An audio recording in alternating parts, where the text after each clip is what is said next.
नमस्कार दोस्तों। आप जरा एक बार दिल की गहराइयों से सोच कर देखो। पहले लोग अपने छोटे छोटे प्यारे नन्हे बच्चों को जंगल में रहने के लिए क्यों भेजते थे? क्यों अपने छोटे छोटे नन्हे बच्चों को इतनी कठिन तपस्या करने जंगल में भेज देते थे? क्या वे अपने बच्चों से प्यार नहीं करते थे जैसा हम और आप आजकल करते हैं?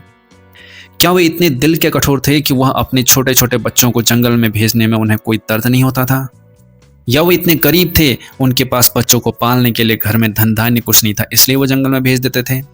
या वे हमसे बहुत कम समझदार थे, या उनको अकल ही नहीं थी, इसलिए वे अपने बच्चों को बचपन में ही जंगल ब्रह्मचर्य आश्रमों में भेज देते थे? नहीं, बिल्कुल नहीं, ऐसा कुछ भी नहीं है।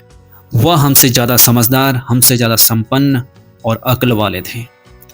इसलिए वह अपने बच्चों की नींव मजबूत करने, फाउंडेशन मजबूत करने के लिए जंगलों में ब्रह्मचर्य आश्रम में ब्रह्मचर्य का पालन करने के लिए भेजते थे, ताकि उनका बच्चा आगे चलकर जीवन भर स्वस्थ, मजबूत और संपन्न बन के रहे, और वह शारीरिक मानसिक दोनों तरह से मजबूत बनकर रहे। इसीलिए उस समय कहा जाता था कि ब्रह्मचर्य ही जीवन है और वीरनासी मृत्यु है। पर आज के समय में ऐसा कहने पर लोग हंसते हैं, मजाक उड़ाते हैं और उसे रूढ़िवादी कहते हैं। पर हमारे सनातन जीवन पद्धति में ब्रह्मचर्य आश्रम सनातन जीवन व्यवस्था की पहली व्यवस्था है, यानी कि पहला चरण है। ब्रह्मचर्य आश्रम के ह्रास के कारण, यानी ब्रह्मचर्य ह्रास के कारण ही आज की युवा पीढ़ी में भयंकर तरह से शारीरिक और मानसिक पतन हुआ है। पर ऐसा समझाने पर लोग कहते हैं यह पुराने जमाने की बात है। पर आज के युग में यह शब्द सुनते ही लोग हंसने लगते हैं और कहते हैं यह तो पुराने जमाने की बात है। पर क्या सच में क्या ब्रह्मचर्य केवल एक पुरानी अवधारणा है, या फिर इसमें कुछ ऐसा छिपा है जो हमारी चेतना, ऊर्जा और पूरे ब्रह्मांड को समझने की कुंजी हो सकता है? ब्रह्मचर्य, जिसका अर्थ कई लोगों के लिए केवल सेक्स, संभोग से दूर रहना भर है, दरअसल यह एक बेहद ही गहरी और रहस्यमयी यात्रा है। एक साधना है आत्मा को शुद्ध करने की। जब कोई व्यक्ति इस मार्ग पर ईमानदारी से चलता है तो वह सिर्फ संयमित नहीं होता, वो परिवर्तित हो जाता है। हमारा शरीर एक अद्भुत प्रयोगशाला है। जो भोजन हम खाते हैं वह रक्त बनता है, रक्त से मांस, मांस से मेद, फिर अस्थि, फिर मज्जा और अंत में बनता है वीर्य। आयुर्वेद कहता है यह शरीर का सबसे यह परिष्कृत तत्व है। अब जरा सोचो, जिस चीज को बनने में शरीर को इतना समय, शक्ति और प्रक्रिया लगती है, क्या वो केवल उत्सर्जन के लिए बनी है? नहीं, वो बना है संरक्षण और रूपांतरण के लिए। एक बूंद वीर्य में लाखों जीवाणु होते हैं, हर एक में एक संपूर्ण जीवन बनने की क्षमता होती है। यानी तुम अपने भीतर करोड़ों जिंदगियों की ऊर्जा लेकर चलते हो। अब सोचो, अगर यह ऊर्जा बाहर की बजाय भीतर ही भीतर उठने लगे तो क्या यह ब्रह्मांड की ऊर्जा बन सकती है? जब ऋषि मुनि जंगलों में तप करते थे तो उनका शरीर बहुत सामान्य होता था, न किसी जिम की सुविधा, न प्रोटीन शेक, फिर भी उनके शरीर तेजस्वी होते थे। उनकी आंखों में ओज होता था, उनकी वाणी में कंपन होता था। इसका कारण था ब्रह्मचर्य। ब्रह्मचर्य केवल काम से बचना नहीं है, यह इंद्रियों को मोड़कर भीतर की ओर केंद्रित करने का विज्ञान है। जब कोई साधक वीर्य की रक्षा करता है तो वह अपने भीतर की ऊर्जा को सतह से उठाकर सिर के शीर्ष तक पहुंचाता है। यही ऊर्जा जब सहस्त्रार चक्र में प्रवेश करती है तो साधक को मिलती है वह शांति। यही ऊर्जा जब सहस्त्रार चक्र में प्रवेश करती है तो साधक को मिलती है समाधि। तुमने अक्सर सुना होगा कि जो ब्रह्मचारी होता है उसकी वाणी में प्रभाव होता है। वह केवल एक कहावत नहीं, यह एक वैज्ञानिक सत्य है। जब ऊर्जा भीतर रहती है तो वह ओज बनती है, और यही ओज तुम्हारे चेहरे पर तेज बनकर दिखाई देता है, आंखों में गहराई और वाणी में शक्ति बनकर प्रकट होता है। अगर आप ऐसी बातें जानना चाहते हो जो हर कोई नहीं बताता तो इस वीडियो को लाइक कर दो और चैनल को भी सब्सक्राइब जरूर कर लो। आगे बहुत कुछ जानने को मिलेगा। स्वामी विवेकानंद ने कहा था, ब्रह्मचर्य का पालन किए बिना कोई भी महापुरुष नहीं बन सकता। अब जरा इतिहास की ओर देखो। विवेकानंद, भगत सिंह, श्री श्री अरविंद, गुरु गोविंद सिंह, शिवाजी महाराज, हर एक ने अपने जीवन के किसी न किसी मोड़ पर ब्रह्मचर्य को अपनाया है। आज के समय में ही आपके सामने देखो, प्रेमानंद जी महाराज और ऐसे बहुत से योगी हैं जिन्होंने ब्रह्मचर्य को अपनाया है, और आपके सामने उनकी पावर आप समझ सकते हो, उनके चेहरे का तेज आप समझ सकते हो। मैं 2-3 नाम जो आज भी आप जानते हो, देखते हो। जैसे प्रेमानंद जी महाराज, उनको देख लीजिए। आप हमारे प्रधानमंत्री मोदी जी को देख लीजिए, योगी जी को देख लीजिए, उनके चेहरे से किस तरह का तेज आता है। बिना थके वो कितने समय तक काम कर लेते हैं। कौन सी पावर है? क्या वो चिकन मटन प्रोटीन शेक ले रहे हैं? नहीं, ब्रह्मचर्य की पावर दोस्तों। स्वामी विवेकानंद ने कहा था, ब्रह्मचर्य पालन किए बिना कोई महापुरुष नहीं बन सकता, क्योंकि उन्हें पता था कि यह केवल संयम नहीं है, यह है आत्म और परमात्मा की सीधी कड़ी। आजकल की दुनिया में हमें बताती है खुद को मत रोको, लिव फ्रीली, मतलब फ्री रहो, जो मन में आ रहा है वो करो, प्लेजर इज पावर। लेकिन असली शक्ति कभी भी बाहरी सुख से नहीं आई है। असली शक्ति आती है जब तुम खुद को रोक सकते हो, जब तुम इच्छाओं को अपने अधीन कर सकते हो, मन को अपने अधीन कर सकते हो। ब्रह्मचर्य यही सिखाता है। कामना को दबाओ नहीं, उसे करुणा में बदलो। इच्छा को मारो नहीं, उसे ध्यान में परिवर्तित करो। यही कारण है कि सभी योग ग्रंथों में ब्रह्मचर्य को पहला कदम बताया गया है। योग सूत्र में महर्षि पतंजलि कहते हैं, ब्रह्मचर्य प्रतिष्ठाया वीर लाभा। जब ब्रह्मचर्य पूर्ण होता है तो वीर की शक्ति रूपांतरित हो जाती है। इसका अर्थ केवल शारीरिक शक्ति नहीं है, यह मानसिक, भावात्मक और आध्यात्मिक ऊर्जा की बात है। ब्रह्मचर्य में जब ऊर्जा नीचे गिरती नहीं तो ऊपर उठती है। मूलाधार से लेकर सहस्त्रार तक साधारण मनुष्य की ऊर्जा नीचे की ओर बहती है। वो आंखों से देखकर ललचाता है, मन से कल्पना करता है, शरीर से उसका अनुसरण करता है। पर एक साधक वह देखता है लेकिन विकर्षित नहीं होता, उसकी तरफ आकर्षित नहीं होता। उसका मन विचार करता है लेकिन नियंत्रित रहता है। उसका शरीर आज्ञाकारी होता है, अधीन होता है उसकी आत्मा के। यही होता है सच्चा ब्रह्मचारी। अब एक प्रश्न उठता है, क्या हर कोई ब्रह्मचर्य का पालन कर सकता है? उत्तर है हाँ, लेकिन उसकी राह इतनी आसान नहीं है। ब्रह्मचर्य कोई पलायन नहीं, यह युद्ध है, आंतरिक युद्ध है। हर रात जब विचार आते हैं, हर दिन जब मोह तुम्हें घेरे, हर बार जब तुम्हारा मन चाहे कहीं ले चले तुमको, तो एक बार देख लेते हैं। तो उसी क्षण अगर तुम यह कह सको कि नहीं मैं साधक हूं, उसी क्षण तुम यह कह दो कि ब्रह्मचर्य ही जीवन है, वीरनाश ही मृत्यु है, तो वही क्षण तुम्हें बदलना शुरू कर देगा। यही पहले भाग की मूल सीख है। ब्रह्मचर्य कोई त्याग नहीं, यह तो सबसे बड़ी प्राप्ति की तैयारी है। यह काम से भागना नहीं, यह काम को तप में बदलना है। कल्पना करो, एक वैज्ञानिक लैब है, सामने बैठे हैं न्यूरोसाइंटिस्ट, डॉक्टर्स और हार्मोन एक्सपर्ट्स। हाथ में है आधुनिक यंत्र, MRI scanner, hormone monitoring device. और अब इस कमरे में प्रवेश करता एक शांत, स्थिर, ओजस्वी चेहरा जो ब्रह्मचारी है।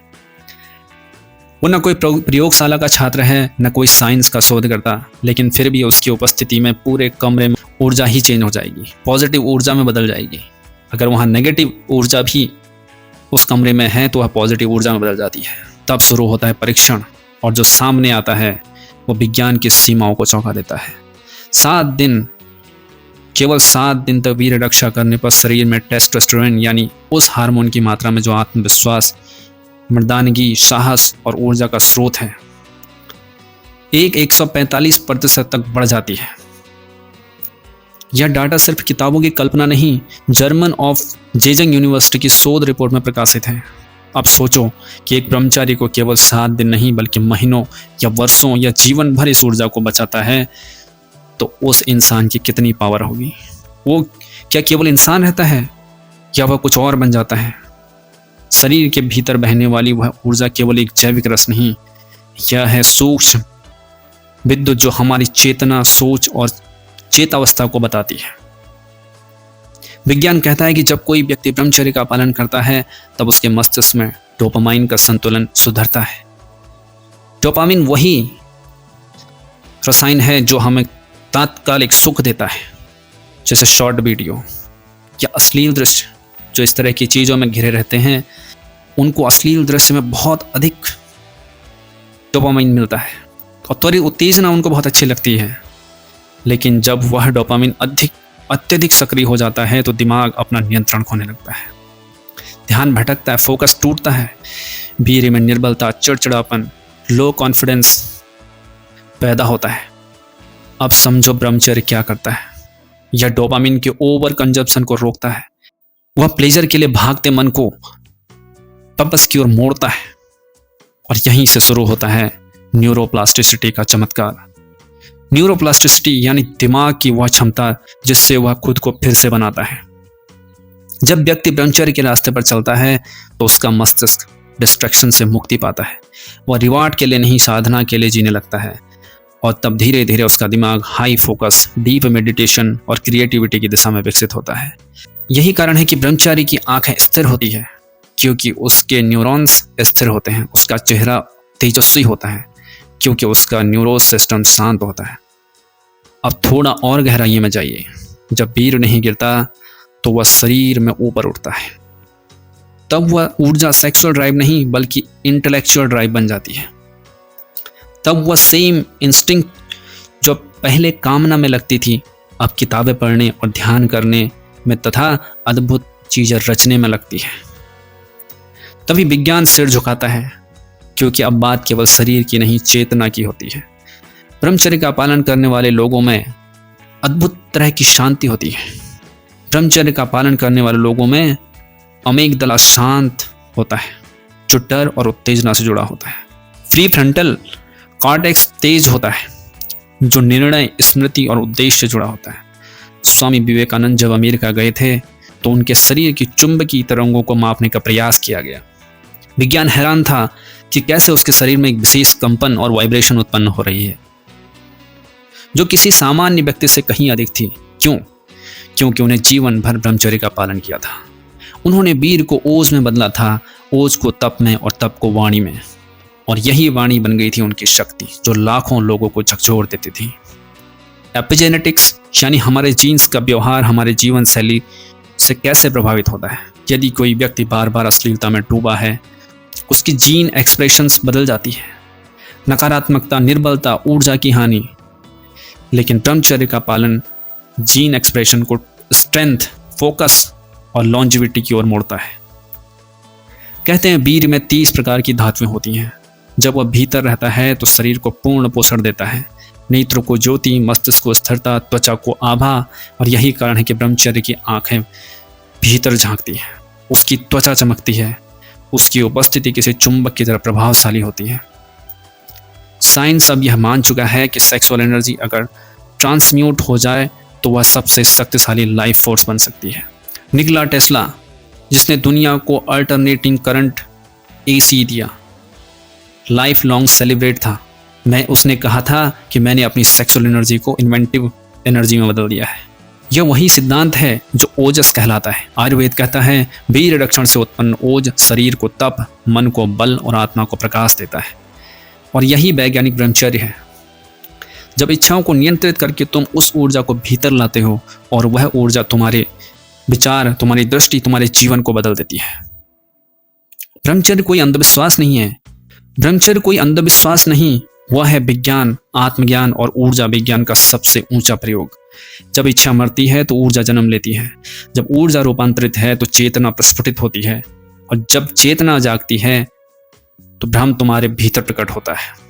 अगर अब तक की बातों में आपको कुछ सीखने को मिल रहा है तो एक बार लाइक जरूर कर दीजिए वीडियो को, और चैनल को सब्सक्राइब नहीं किया है तो उसको सब्सक्राइब भी कर लीजिए ताकि आगे के पार्ट मिस ना हो। अब हम उस रहस्य के भीतर प्रवेश करते हैं जिसकी चर्चा केवल गुरुओं और गंभीर साधकों के मध्य होती है। एक रहस्य जो हजारों वर्षों तक योग की गुफाओं में छिपा रहा, जिसे तंत्र और वेदों की गढ़ पंक्तियों में ढका गया और जिसे समझने वाला ही जानता है कि ब्रह्मचर्य का अंतिम रूप क्या है। हम बात कर रहे हैं कुंडलिनी शक्ति की। यानी प्राचीन योग शास्त्र कहते हैं कि प्रत्येक मानव के शरीर में एक सुप्त शक्ति सोई होती है, जो मूलाधार स्पाइन के सबसे नीचे में कुंडली मारे बैठी है। इसे ही कहा गया है कुंडलिनी। यह शक्ति सामान्य अवस्था में सुप्त रहती है, यानी कि शांत रहती है, जैसे अग्नि राख के नीचे छुपी हो। पर जब तक साधक ब्रह्मचर्य की अग्नि में तपता है, ध्यान और मंत्रों की आहुति देता है, तब तक यह शक्ति जागृत होती है। यह कुंडलिनी यूं ही नहीं जागती, इसके लिए चाहिए संयम, ध्यान, नाड़ी शुद्धि, प्रत्येक महत्वपूर्ण वीर्य की रक्षा। क्योंकि वही ऊर्जा जो नीचे गिरकर शारीरिक सुख बन जाती है, वही ऊर्जा ऊपर चढ़कर आध्यात्मिक प्रकाश बन जाती है। कल्पना करो कि तुम्हारा शरीर एक ऊर्ध्वगामी जलप्रपात है। तुम्हारे मूलाधार में कुंडलिनी का स्रोत है और सहस्त्रार सिर के ऊपर उसका अंतिम गंतव्य है। इन दोनों के बीच में हैं 7 चक्र, 7 दरवाजे जिनसे ऊर्जा को गुजरना होता है। हर चक्र एक नई चेतना खोलता है, हर चक्र एक नया आयाम। मूलाधार चक्र अस्तित्व, सुरक्षा, स्वास्थ्य ध्यान, चक्र कामना। मूलाधार चक्र अस्तित्व और सुरक्षा, स्वाधिष्ठान चक्र कामना और भावना। मणिपुर चक्र इच्छा और आत्मबल। अनाहत चक्र प्रेम और करुणा। विशुद्धि चक्र अभिव्यक्ति और सत्य। आज्ञा चक्र अंतर्ज्ञान और दृष्टि। सहस्त्रार चक्र ब्रह्मांडीय। एकत्व चक्र ब्रह्मचर्य द्वारा वीर की शक्ति नीचे नहीं गिरती, तो वह इसी मार्ग से ऊपर उठने लगती है। इस यात्रा को ऊर्जा का रूपांतरण कहा गया है, और यह रूपांतरण संभव होता है जब साधक अपनी काम शक्ति को इच्छा शक्ति और इच्छा शक्ति को ध्यान शक्ति और ध्यान शक्ति को आत्म शक्ति में परिवर्तित कर लेता है। बहुत लोग सोचते हैं ब्रह्मचर्य केवल संयम है, लेकिन सच्चा ब्रह्मचर्य तब होता है जब वह शक्ति भीतर जागती है और आज्ञा चक्र तक पहुंचती है। तब व्यक्ति को होने लगता है आत्मा की झलक, ब्रह्मांडी संकेतों की अनुभूति और कालातीत चेतना की अनुभूति। योग निद्रा तंत्र साधना पुराने ग्रंथ कहते हैं, जब वीर नहीं गिरता है और भीतर उठता है तो वह अमृत बनता है। जब वह शास्त्रार्थ तक पहुंचता है तो साधक अमृत की अनुभूति करता है। अब सवाल उठता है कि क्या वह केवल कल्पना है? तो उत्तर आते हैं आधुनिक विज्ञान के संकेत। डीएमटी यानी डाइथिल ट्रिप्टामाइन, जिसे स्पिरिट मॉलिक्यूल कहा गया है, वह रसायन जो शरीर के पाइनल ग्लैंड से निकलता है। जब व्यक्ति अत्यधिक ध्यान, तप और ब्रह्मचर्य की साधना करता है तो शरीर पर डीएमटी को सक्रिय करता है। तब साधक को होते हैं दिव्य दर्शन, चेतना की नई अवस्थाएं और ब्रह्मांड से जुड़ने का अनुभव। क्या यह वही अनुभव नहीं है जिसे ऋषियों ने समाधि कहा है? क्या वह यही अवस्था नहीं है जिसमें बुद्ध ने ज्ञान प्राप्त किया था, फिर महावीर ने, कैवल्य ने? सभी महापुरुषों ने एक बात कही कि ब्रह्मचर्य के बिना आत्मज्ञान संभव नहीं है, असंभव है। इसलिए कुंडलिनी का जागरण केवल कोई रहस्यमय यौगिक प्रक्रिया नहीं है, ब्रह्मचर्य की चरम अवस्था है। जब साधक शरीर नहीं केवल चेतना बन जाता है। यहाँ एक और गढ़ तत्व आता है, नाड़ी तंत्र। शरीर में 3 मुख्य नाड़ियां होती हैं, एड़ा चंद्र नाड़ी और शांति स्त्री, भावना पिंगला सूर्य नाड़ी, ऊर्जा मर्दानगी, शक्ति और सुषुम्ना, जो स्पाइनल कार्ड के बीचों बीच चलती है और ब्रह्मचर्य के बिना सक्रिय नहीं होती। जब ब्रह्मचर्य से शक्ति भीतर बचाई जाती है तब ध्यान से मन नियंत्रित होता है और तब धीरे धीरे सुषुम्ना नाड़ी जागृत होती है, और यही नाड़ी है कुंडलिनी का राजपट। जब यह मार्ग खुलता है तब साधक को लगने लगता है कि जैसे उसकी रीढ़ की हड्डी में अग्नि जल रही हो। न कोई भय, न कोई संदेह, सिर्फ तेज स्पंदशील अनुभव जो उसे ब्रह्म की ओर खींचता है। कुछ पुराने योगी कहते हैं जिसने कुंडलिनी को छू लिया, कुछ पुराने योगी कहते हैं जिसने कुंडलिनी को छू लिया उसने समय को रोक दिया। वह मृत्यु को जीत सकता है, वह जीवन को नया रूप दे सकता है। और यह केवल कल्पना नहीं, आज न्यूरोसाइंटिस्ट भी स्वीकार करते हैं कि मनुष्य के मस्तिष्क में कुछ ऐसी क्षमताएं हैं जो केवल डीप मेडिटेशन एवं सेलिबेसी से ही एक्टिवेट हो सकती हैं। यह है लेटेंट पावर्स जो डोरेंट करती है, लेकिन ब्रह्मचर्य उन्हें जगा सकता है। तंत्र कहता है वीर रक्षा से ओज उत्पन्न होता है, ओज से तेज और तेज से तप और तप से सिद्धि, सिद्ध से ब्रह्मा। अब जरा कल्पना करो, अगर तुम 90 दिन तक ब्रह्मचर्य रखो, उस ऊर्जा को ध्यान साधना और स्वाध्याय में लगाओ, तो क्या तुम वैसा नहीं बन सकते हो जो तुम बनने का सोचते हो? ब्रह्मचर्य से कुंडलिनी तक की यह यात्रा कठिन है और अमूल्य भी है। यह कोई साधारण प्रयोग नहीं, यह आत्मा की वापसी की यात्रा है। ब्रह्मचर्य केवल एक नियम नहीं, वह रास्ता है जिससे मनुष्य आत्मा से ब्रह्म तक यात्रा करता है। जब शक्ति नीचे नहीं गिरती तो वह ऊपर उठती है और ब्रह्म को स्पर्श करती है। क्या आपने भी कभी ऐसा कुछ अनुभव किया है? अगर किया हो तो नीचे कमेंट में ज़रूर लिखिए। हो सकता है आपकी बात किसी और की आंखें खोल दें, उसको चीज़ें सही लगने लग जाए, वो इन चीज़ों को फॉलो करना शुरू कर दें। कल्पना करो एक पहाड़ी गुफा जहाँ सूर्य की किरणें भी मुश्किल से पहुँचती हो, वहाँ बैठा एक वृद्ध योगी। उसकी आंखें बंद हैं, शरीर स्थिर है, उसकी सांसें इतनी धीमी कि जैसे जीवन मृत्यु के बीच ठहरी हो। उसका रोम रोम शांत, लेकिन भीतर चल रहा एक विस्फोट, ऊर्जा का विस्फोट। यह कोई सामान्य साधक नहीं, यह वह है जिसने ब्रह्मचर्य को साधना में बदलकर ब्रह्म तक पहुंचने का रास्ता बना लिया है। इस भाग में हम जानेंगे ऐसी ही कुछ गुप्त साधनाएं जिनका आधार है वीर की रक्षा, मन का नियंत्रण, ऊर्जा का रूपांतरण और महामुद्रा। ऊर्जा का केंद्रित प्रवेश द्वार महामुद्रा एक प्राचीन योगिक तकनीक है जो शरीर को 3 प्रमुख शक्तियों को संतुलित करती है: प्राण वाइटल एनर्जी, मन मेंटल फोकस, वीर्य और क्रिएटिव पोटेंशियल। इस साधना में साधक विशेष मुद्रा में बैठता है, श्वास को रोकता है और मन को मूलाधार से सहस्त्रार तक ले जाता है। इस प्रक्रिया से सुषुम्ना नाड़ी सक्रिय होती है और वही मार्ग से कुंडलिनी के ऊपर चढ़ती है। महामुद्रा बिन ब्रह्मचर्य के काम नहीं करती, क्योंकि अगर वीर नीचे गिरता है तो ऊर्जा चढ़ नहीं सकती। अश्विनी मुद्रा मूल ऊर्जा का संचार। जब कोई व्यक्ति लगातार वीर की रक्षा करता है तो उसकी ऊर्जा मूलाधार में एकत्रित होती है। अब जरूरत होती है उस ऊर्जा को ऊपर भेजने की। यह कार्य करती है अश्विनी मुद्रा। यह एक सरल लेकिन शक्तिशाली अभ्यास है जिसमें गुदा प्रदेश की मांसपेशियों को संकुचित और शिथिल किया जाता है। यह बार बार जब हम इसे करते हैं तो ऊर्जा एक झटका खाकर नीचे की ओर बढ़ती है। यह वही विधि है जिसे योगी ने ऊर्जा को जागृत रखने और वीर को ऊपर खींचने के लिए अपनाया। नाड़ी शुद्धि प्राणायाम ऊर्जा का शुद्ध मार्ग है। अब कल्पना करो कि तुम्हारे भीतर एक नदी बह रही है। अगर वह गंदी है तो उसमें कितना भी अमृत डालो वह विष ही बनेगा। ब्रह्मचर्य का पालन तभी प्रभावी होता है जब नाड़ियां शुद्ध होती है। नाड़ी शुद्ध प्राणायाम का अल्टरनेट नॉस्ट्रल ब्रीथिंग है। वह प्रक्रिया है जो बाईं अड्डा को दाईं पिंगला नाड़ियों को संतुलित करती है, मन को स्थिर करती है, अंततः सुषुम्ना को सक्रिय करती है। योग शास्त्र कहता है सुषुम्ना जब तक प्रवाहित नहीं होती तब तक ब्रह्मचर्य केवल एक प्रयास है। मंत्र साधना, ध्वनि से शक्ति का आह्वान एक और गूढ़ रहस्य है। ध्वनि केवल शब्द नहीं है, वह है ऊर्जा का कंपन। प्राचीन योगियों ने इस कंपन को साधने के लिए बीज मंत्र की खोज की थी, जैसे ओम क्लीम, ओम क्लीम श्री। हर बीज मंत्र एक विशेष चक्र होता है। जब कोई ब्रह्मचारी अपनी ऊर्जा को इन मंत्रों के साथ जोड़ता है तो वह चेतना को खोलता है, चक्रों को सक्रिय करता है और ब्रह्मांड से सामंजस्य स्थापित करता है। ध्यान की अग्नि जहाँ इच्छाएं जलती है। अब बात आती है ध्यान की। सभी विधियां तभी सफल होती है जब अंततः साधक ध्यान में उतरता है। ध्यान वह अग्नि है जिसमें कामनाएं जलती है, मन पिघलता है और आत्मा निखरती है, परंतु ध्यान तभी गहराता है जब भीतर की शक्ति संयमित हो। ब्रह्मचर्य उस ध्यान को ऐसा स्थिर बना देता है कि एक बार मन भीतर गया तो फिर बाहर लौटने की इच्छा नहीं रहती।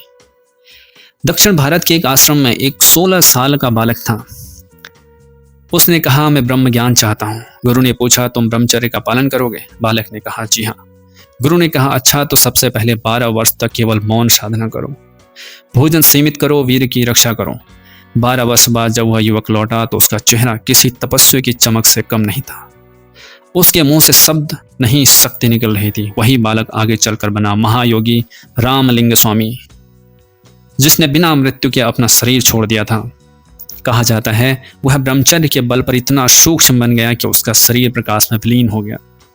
अब सवाल उठता है कि क्या यह केवल संतों के लिए है? नहीं, यह हर उस व्यक्ति के लिए है जो जीवन में ऊर्जा चाहता है, जो सृजन करना चाहता है, जो ब्रह्मांड के साथ जुड़ना चाहता है। ब्रह्मचर्य कोई पलायन नहीं है, यह है ऊर्जा का प्रबंधन। यह केवल संभोग न करना नहीं, बल्कि संभोग को समझना और उसे शक्ति में बदलना है। आधुनिक विज्ञान कहता है कि हर व्यक्ति के पास आइंस्टाइन लेवल की क्रिएटिविटी हो सकती है अगर उसकी सेक्सुअल एनर्जी को ट्रांसम्यूट कर दिया जाए। तो सोचो, अगर तुम 90 दिन तक ब्रह्मचर्य का पालन करो, ध्यान करो, अश्विनी मुद्रा और प्राणायाम करो, हर दिन अपने लक्ष्य के लिए तप करो, तो क्या कुछ भी असंभव है आपके लिए? नहीं, आप कुछ भी असंभव को संभव बना सकते हैं। ब्रह्मचर्य एक शक्ति है, लेकिन साधना के बिना यह केवल एक बंधन बन जाती है। जब उस शक्ति को सही दिशा दो तो तुम केवल मानव नहीं रहते, तुम ब्रह्म के दूत बन जाते हो। कहते हैं कि जब तुम पूरी तरह ब्रह्मचर्य को आत्मसात कर लेते हो तो ब्रह्मांड तुम्हारे सामने झुकने लगता है। तुम्हारे संकल्प में इतनी शक्ति आ जाती है कि तुम जो सोचते हो वही घटने लगता है, जो तुम कल्पना करते हो आकार लेने लगता है। यह कोई कोरी कल्पना नहीं, यह है सिद्धियों की भूमि, जिसे योग और तंत्र में अष्ट सिद्धियां कहा जाता है। अष्ट सिद्धियां क्या है? योग शास्त्र और हठ योग के ग्रंथों के अनुसार पूर्ण ब्रह्मचर्य पालन से ही साधक में जगती हैं 8 महाशक्तियां। अणिमा स्वयं को अणु जितना छोटा कर लेता है, महिमा स्वयं को विशाल बना लेना, लगिमा शरीर को भारहीन कर लेना, गर्विमा शरीर को इतना भारी बना देना कि कोई हिला ना सके, प्राप्ति मनचाहा वस्तु प्राप्त करना, प्राम्य इच्छाओं की तुरंत पूर्ति, ईश्वरत सृष्टि पर नियंत्रण, वश्य दूसरों पर प्रभाव और नियंत्रण। अब प्रश्न यह है कि क्या यह सब सचमुच होता है? अगर तुम पुरातन ग्रंथों को पढ़ो, अगर तुम योगियों और तपस्वियों के जीवन को देखो, तो तुम्हें इसके संकेत मिलेंगे, सिर्फ कहानियों में नहीं, वास्तविक अनुभव में। आधुनिक विज्ञान और ब्रह्मचर्य की सिद्धियां, आधुनिक न्यूरोसाइंस कहता है कि मानव मस्तिष्क का 5 से 10% ही सामान्य जीवन में सक्रिय रहता है, परंतु जो व्यक्ति ब्रह्मचर्य का पालन करता है, ध्यान करता है, उसका पिनियल ग्लैंड और फ्रंटल लोब ज़्यादा सक्रिय हो जाते हैं। पिनियल ग्लैंड, जिसे वेदों में आज्ञा चक्र कहा गया है, यह शरीर का दिव्य नियंत्रण केंद्र है। जब यह जागता है तो व्यक्ति में पैदा होती है टेलीपैथी, थॉम कम्युनिकेशन, भविष्य दृष्टि, ल्यूसिड ड्रीमिंग, जागृत स्वप्न, टाइम परसेप्शन का विस्तार, सबकॉन्शियस माइंड तक पहुंच। और यह सब केवल अभ्यास से नहीं, ब्रह्मचर्य से संभव होते हैं। क्यों? क्योंकि वीर्य में ही वह मूल बिंदु है जो डीएनए और चेतना दोनों को नियंत्रित करता है। अब जरा और गहराइयों में चलते हैं। मॉडर्न एपिजेनेटिक्स कहती है कि हमारे डीएनए के जीन एक्टिवेट या डीएक्टिवेट हो सकते हैं हमारे व्यवहार, आहार और मानसिकता स्थिति के अनुसार। ब्रह्मचर्य जो शरीर की सबसे केंद्रीय जीवन फोर्स को बचाता है, डीएनए पर सकारात्मक प्रभाव डाल सकता है। यानी तुम अपने वंशानुगत संस्कारों को भी बदल सकते हो। इसलिए संत परमात्मा केवल खुद नहीं बदलते, वह अपनी आगामी पीढ़ियों का भाग्य भी बदल देते हैं। और यही है ब्रह्मचर्य से वंशों का उन्नयन। अब बात करते हैं सबसे रहस्यमय पक्ष की, ब्रह्मांड से सीधा जुड़ाव। जब साधक दीर्घ काल तक संयम, साधना, ध्यान करता है तो वह अल्फा थीटा ब्रेन वेब्स में प्रवेश करता है। यहीं से शुरू होता है यूनिवर्सल माइंड से संपर्क। अब जो वह सोचता है, ब्रह्मांड उसे सुनता है। यही है लॉ ऑफ अट्रैक्शन का मूल स्रोत। जब तुम ब्रह्मचर्य से इतनी ऊर्जा संचित कर लेते हो तो तुम्हारी संकल्प शक्ति ब्रह्मांड की तरंगों से मेल खाने लगती है। बात है 1960 के दशक की, जब बाबा नित्यानंद, एक दिव्य संत जो कभी बोलते नहीं थे परंतु जिनके संकल्प मात्र से बीमारियां ठीक हो जाती थी।